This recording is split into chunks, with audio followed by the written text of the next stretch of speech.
What if some of humanity's greatest books survived because scholars refused to let them die?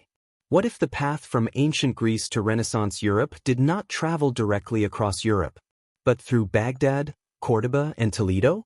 And what if the rebirth of learning in Europe began not in Paris or Rome, but in libraries filled with Arabic manuscripts? This is the story of how knowledge survived empires, crossed continents, and changed the world. Thank you for watching.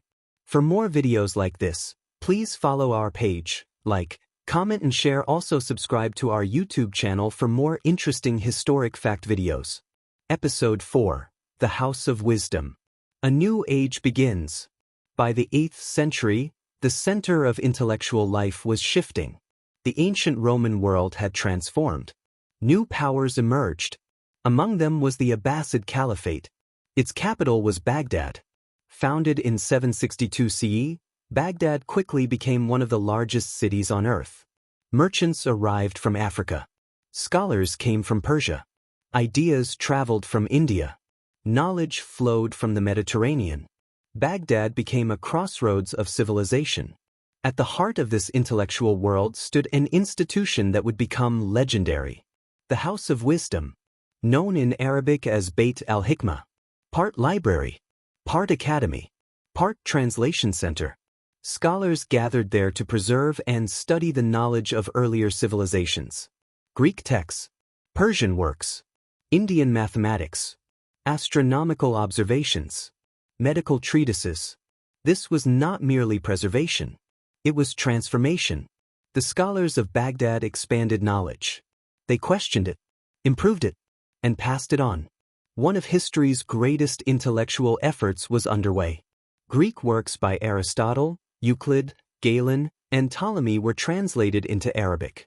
But translation was only the beginning. Scholars analyzed these texts, critiqued them, built upon them.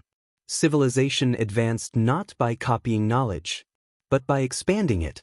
The story of learning has always been cumulative. Each generation builds upon the work of those before. One scholar would change history forever. Al-Khwarizmi. His work on mathematics helped develop algebra. The very word algebra comes from Arabic. The word algorithm is derived from the Latinized form of his name. Imagine that. Every time you use a computer, every time an app calculates data, you are using concepts whose intellectual roots stretch back over 1,000 years. History surrounds us in ways we rarely notice. The Islamic Golden Age produced remarkable advances. Physicians such as Ibn Sina, known in Europe as Avicenna, wrote medical texts used for centuries. Astronomers refined star charts. Engineers designed machines. Philosophers debated reason and faith. This world of scholarship was diverse. Muslims, Christians, Jews, Persians, Arabs. Scholars from many backgrounds contributed. Knowledge thrives where ideas can meet. Here's a fact many people never hear. Ancient knowledge survived because generations of scholars translated it across languages. Greek became Arabic. Arabic became Latin. Knowledge moved not in a straight line, but across cultures and centuries. Far to the west lay Al-Andalus, Islamic Spain. Cities such as Cordoba became centers of culture and scholarship. At its height, Cordoba was among Europe's largest cities. Its streets were lit. Its libraries flourished. Its scholars debated philosophy and science. Travelers from across Europe marveled at its achievements. Books were treasures. Libraries held hundreds of thousands of manuscripts. While many medieval Europeans possessed only a few books, scholars in Al-Andalus could access vast collections. Imagine walking through halls lined with knowledge from Greece, Persia, India, and beyond. The preservation of knowledge was not accidental. It was deliberate. Civilizations choose what to remember and what to forget. Perhaps nowhere was this exchange more important than Toledo. After Christian forces gained control of the city, translation movements flourished. Scholars translated Arabic texts into Latin. Through these translations, Europe regained access to many classical works. Aristotle returned. Ancient medicine returned. Astronomy returned. But they did not return unchanged.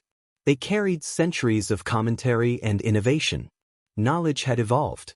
Historians debate exactly how much influence these translations had on Europe's later development.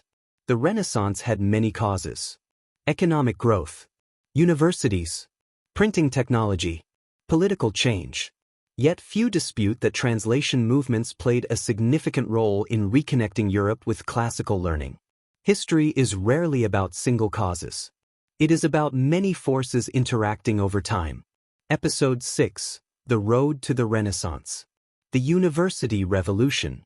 By the High Middle Ages, universities emerged across Europe. Paris, Bologna, Oxford. Scholars studied philosophy, medicine, and law. Texts translated from Arabic and Greek circulated widely. Students debated ideas that had traveled across continents.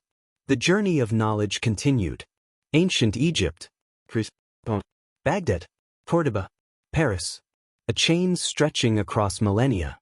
Imagine if one library had burned. One manuscript vanished. One translator never finished his work. How different would our world be? Would modern science exist? Would philosophy look the same? Would the Renaissance ever have happened? Perhaps history's greatest lesson is this: civilization is not built by one people alone. It is built by countless generations sharing ideas across borders. Do you think modern history gives enough attention to the role of translation and cultural exchange in shaping civilization? Subscribe for the next episodes: the Renaissance, the printing press, and the global exchange of knowledge. Thank you for watching. For more videos like this, please follow our page, like, comment and share. Also subscribe to our YouTube channel for more interesting historic fact videos.